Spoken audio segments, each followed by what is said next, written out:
Bom dia e bem-vindos a mais um Mercados em Ação do Jornal Económico. Para começar, desejo de um feliz ano novo. No programa de hoje vamos analisar o rumo das políticas monetárias na zona euro e nos Estados Unidos, assim como as previsões económicas, e também vamos olhar para a situação na China. Como sempre, vamos ter os números e gráficos da semana do Marco Silva. O nosso convidado hoje é Luís Tavares Bravo, economista do IAN. Luís, bem-vindo de volta ao nosso programa. Olá, bom dia, viva, e obrigado por me convidarem. E já agora aproveitar e desejar também um fantástico ano novo para toda a equipa do Jornal Económico e a todos os que estão aqui presentes. Um, Obrigado, Luís. Aqui começando pela zona euro, o BCE fechou o ano com nova subida das taxas de juro e a pergunta que te queria fazer é até quando é que esperas aumentos, até que parte o ano e para que nível? Bom, vamos a ver. Nós vamos entrar em 2023 sobre o mesmo signo dos temas que marcaram 2022, portanto, todos os olhos estão postos naquilo que é as tensões e os conflitos que regressaram este ano na Europa, portanto, nomeadamente aqui entre a Rússia e a Ucrânia, embora no final do dia isto esteja já transformado num novo regresso, uma espécie de cortina de ferro entre o Ocidente, a NATO e as ambições da Rússia, e que trouxe consigo, pelas especificidades do conflito, mais inflação, que já vinha de trás, obviamente já vinha com um lastro de trás da pandemia, mas que se agudizou pelas características únicas deste conflito, e também por uma série de problemas relativamente aos distúrbios das cadeias de distribuição a nível mundial. Portanto, esta característica geopolítica e a manutenção de níveis elevados de inflação levaram que os bancos centrais tivessem que subir rapidamente taxas para tentar controlar uma espiral mais forte, e esse é o signo com que nós vamos entrar em 2023. Provavelmente o que nós vamos ver é não tanto a lógica de subidas acentuadas das taxas de juros, mas provavelmente ainda algumas subidas, e isto é mais verdade para a Europa, que vão ter impacto a nível do crescimento e poderão trazer à Europa, ou poderão trazer pelo menos em alguns países, um nível de recessão que pode navegar consoante as casas que nós vamos consultando e que fazem projeções para este ano, entre o pouco severo ou o relativamente severo pelo menos durante o primeiro trimestre do ano. Luís, mas achas que o Banco Central Europeu ainda tem assim tanto espaço para subir juros que são necessários, no sentido de controlar a inflação, mas também de regular a política monetária, porque política monetária com juros zero não é política monetária, não é? Apesar de já ser considerado, ou estar a ser considerado na altura, o novo normal, e até porque existe aqui o velho grande problema dos juros da dívida soberana e que vai, quase certamente, se não for resolvido mais uma vez, criar aqui clivagem entre os vários membros do Banco Central. Achas que vai ser um ano complicado para Christine Lagarde ou pacífico? As taxas vão subir dentro daquilo que é que já fomos falando aqui algumas vezes, que é o que eu costumo chamar o exercício delicado de equilíbrio entre aquilo que é danificar o crescimento e a situação, como referiste bem, da posição de dívida em muitos países, e não estaremos só a falar sobre os países periféricos, não é? Há, de facto, um estoque de dívida relativamente elevado no agregado dos países da União Europeia, mas vai ser preciso fazer algumas subidas. Os especialistas falam aí num pico à volta dos 3% como uma realidade possível num cenário central. Mas sim, julgo que este ano vai ser um ano mais de manutenção das taxas de juros em níveis relativamente elevados do que de subidas acentuadas de taxas como vimos na segunda metade do ano passado. Portanto, não podemos dizer que já estamos no pico, não é fácil dizer isso, a menos que haja um desagravamento das condições inflacionistas ou um desagravamento daquilo que são os conflitos geopolíticos ou novas possibilidades de conflitos geopolíticos. Também pode depender muito do que acontecer na Ásia, e falaremos disso a seguir, mas de facto vai ter que ser, não vai ser um ano fácil, mas provavelmente poderá ser um ano mais estabilizado em termos de política monetária por parte do Banco Central Europeu do que vimos no último terço do ano, Luís, quando o Banco Central Europeu foi obrigado a ir atrás da corrida dos Estados Unidos. mas não achas que 3% é pouco, tendo em conta que, por exemplo, da última vez que a taxa, a política monetária esteve valorizada ou normalizada, as taxas de juros andaram nos 4%. Não achas que 3 é um pouco curto ou já estamos a falar numa política monetária mais adaptada aos 5 últimos anos? 3% é o valor que a parte das casas vão falando como cenário central.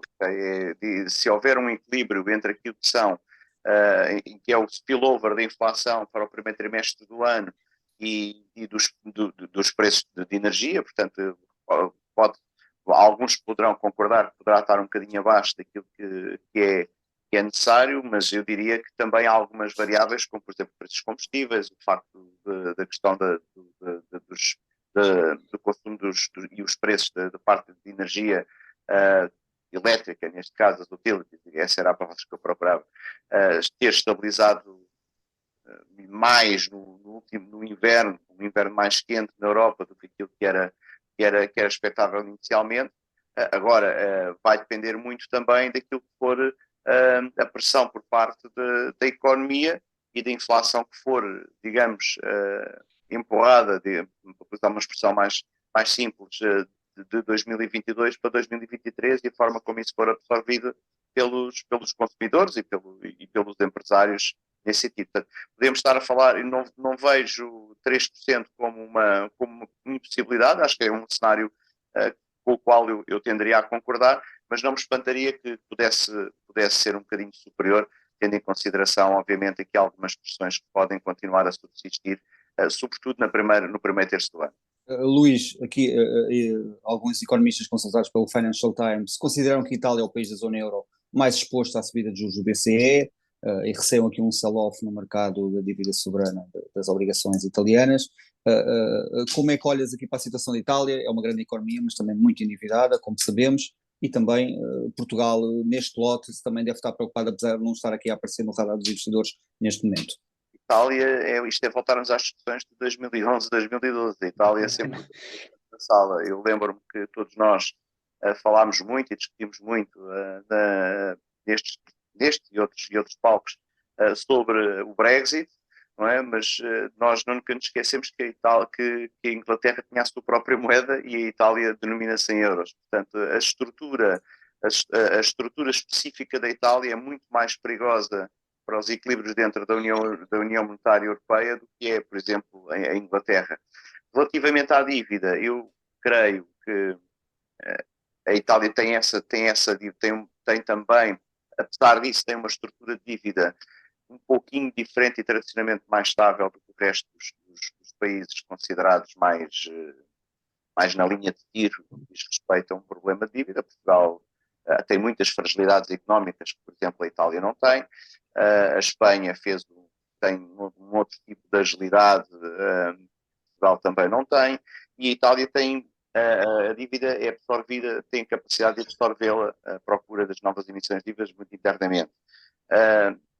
Vai ser provavelmente uma discussão que vamos voltar a ter, o peso das dívidas soberanas num cenário de subida das taxas de juros, daí ter falado no delicado exercício de equilíbrio que vai ser exigido pelo Banco Central Europeu, mas também recordo que há mais mecanismos colocados em prática por parte do Banco Central Europeu, resta ver até que ponto é que o Banco Central Europeu pode ter condições para voltar a colocá-los e vontade para o fazer, porque obviamente que não nos podemos esquecer que muita desta inflação, muitos dos problemas que foram aparecendo no último ano, também derivaram de anos e anos de políticas monetárias demasiado acomodatícias e que vieram como uma bomba ao retardador e acabaram por, num cenário extremo, servir como fator de escalada da inflação. Agora sim, há muitas maneiras também de reestruturar a dívida, nós hoje vamos sabendo isso, não é? A chamada reestruturação hard ou dura, sem sem qualquer planeamento no mercado é cada vez menos provável face ao que vamos assistindo nos dias de hoje pela percepção, e vai estar muito mais dependente de eventuais desafios geopolíticos que possam surgir e eventualmente uma nova crise de confiança relativamente ao euroceticismo, e assim que é crescente e é neste momento votado pelos eleitores italianos. Luís, de uma forma geral, esta crise que atravessamos e atravessamos, nomeadamente em termos energéticos, veio expor alguma perda de competitividade, nomeadamente da economia alemã, mas também italiana, porque são muito dependentes do gás natural, em relação a outros produtores.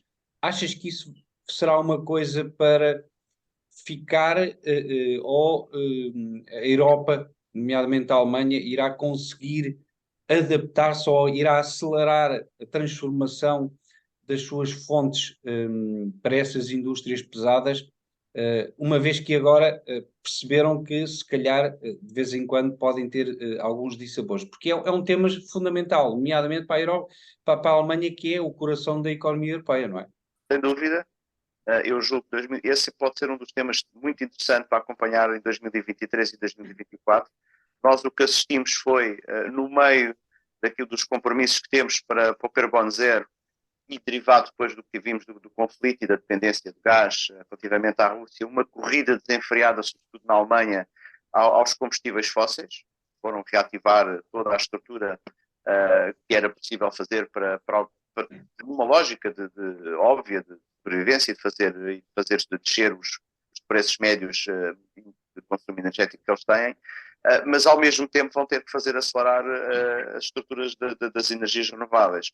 Se o vão conseguir, eu diria que se tivesse que especular, eu julgo que sim.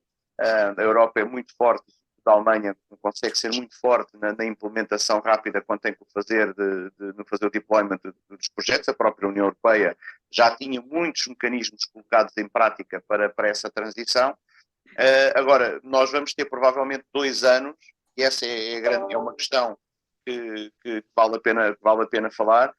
Vamos ter provavelmente 2 anos, pelo menos, onde a Europa vai andar à procura de reservas energéticas fósseis para poder aguentar preços médios que não sejam, não causem prejuízo à economia local.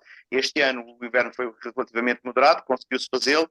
2023 vai ser outro desafio e 2024 provavelmente ainda vai ser difícil, considerando nós que não há nenhum fim no conflito entre a Rússia e a Ucrânia.